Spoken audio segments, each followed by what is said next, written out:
চট্টগ্রামে বৈষম্য বিরোধী শিক্ষার্থীদের ওপর পুলিশের হামলার ঘটনায় চট্টগ্রাম কক্সবাজার মহাসড়ক অবরোধ করে বিক্ষোভ করেছে তারা। এতে ওই মহাসড়কে যান চলাচল বন্ধ রয়েছে। এর আগে সকালে পটিয়া থানার ওসি ও এসপির প্রত্যাহারের দাবিতে ১.৫ ঘণ্টা পটিয়া থানা ঘেরাও করে রাখে শিক্ষার্থীরা। পরে মিছিল নিয়ে দুপুর ১২টার দিকে চট্টগ্রাম কক্সবাজার মহাসড়ক অবরোধ করে তারা।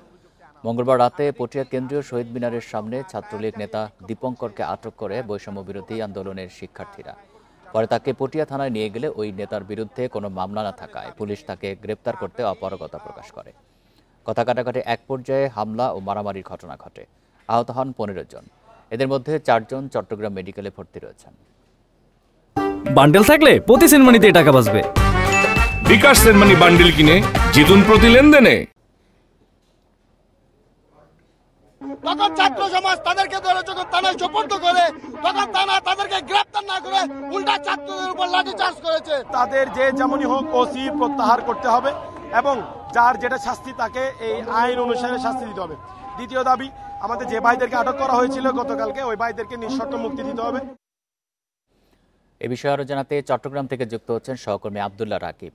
রাকিব, ৪ ঘন্টা ধরে এই অবরোধটি চলছে। প্রথমে একটু ওই রাস্তায় যারা চলাচল করে যাত্রীদের একটু ভোগান্তির চিত্র জানাবেন, আর এতক্ষণ হয়ে গেল কেন সমাধানের উদ্যোগ নেওয়া হয়নি? প্রশাসনের পক্ষ থেকে কি বলা হচ্ছে?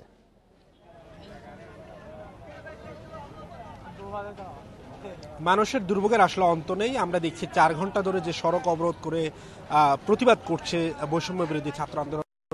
এক ছাত্রলীগের নেতাকে আটক করা না নিয়ে যে হট্টগোল তৈরি হয় এবং সংঘাত তৈরি হয়, সেটিকে ঘিরে এই আন্দোলন চলছে। ১১ সকালে থানা ঘেরাওয়ের পরে ১২টা থেকে এই সড়ক অবরোধ, এবং এই সড়কের প্রায় ৫ থেকে ১০ কিলোমিটার পুরো সড়কের দুই পাশ জুড়ে পরিবহনের দীর্ঘ সারি, যাত্রীবাহী পরিবহন থেকে পণ্যবাহী পরিবহন সবগুলো গাড়ি আসলে আটকা পড়েছে এই পুরো মহাসড়ক জুড়ে। আমরা দেখছি মানুষ আসলে দীর্ঘ সময় অপেক্ষা করতে না পেরে অনেকে আসলে হেঁটে হেঁটে তাদের গন্তব্যে যেতে দেখেছে। তারা বলছেন আসলে মানুষকে কষ্ট দিয়ে এই ধরনের আন্দোলনকে তারা আসলে বলছেন যে এটি যাতে কোনোভাবে আলোচনার মাধ্যমে সমাধান করা হয় সেই চেষ্টাটি তারা বলছেন করতে। কিন্তু আমরা দেখছি এখানে প্রশাসনের শুরু থেকে কাউকে আমরা না দেখলেও প্রায় ২টার দিকে সেনাবাহিনীর ৪টি টহল টিম আসে, তাদের সাথে আন্দোলনকারীদের কথা হয় এবং তাদেরকে বোঝানোর চেষ্টা করে। কিন্তু তারা বলছে তাদের যে ৩ দাবি, অর্থাৎ গতকালকের ঘটনায় পুলিশের যেসব সদস্য যুক্ত ছিলেন, বিশেষ করে পটিয়া থানার ওসি, চট্টগ্রাম জেলা পুলিশের এসপি সহ ঊর্ধ্বতন যে কর্মকর্তারা আসলে এটির সাথে যুক্ত ছিলেন তাদের অপসারণ দাবি করছেন। এবং তারা বলছেন তারা সরকারের উচ্চ পর্যায়ের সাথে কথা বলছেন, সেখানেও তারা তাদের দাবিগুলো জানিয়েছেন।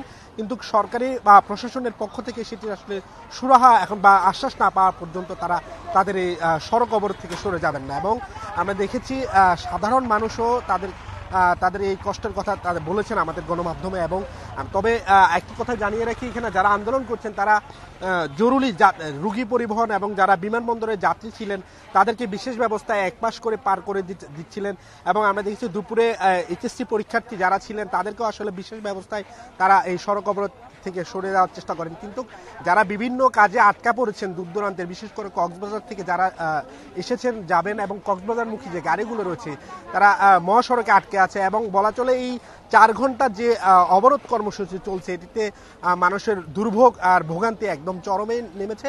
এবং এরা যারা আন্দোলন করছেন তারা বলছেন তাদের আসলে কোনো ধরনের উপায় না দেখে তারা এই সড়ক অবরোধ বেছে নিয়েছেন কর্মসূচি। তারা বলছেন তারা প্রশাসনের তরফ থেকে কোনো ধরনের আশ্বাস না পাওয়ার কারণেই তারা বাধ্য হয়ে এই কর্মসূচিতে যেতে গিয়েছেন। ফলে কার্যত তারা একটু পরে সংবাদ সম্মেলন করে তাদের পরবর্তী কর্মসূচি হয়তো বা জানাবেন গণমাধ্যম কর্মীদের মাধ্যমে।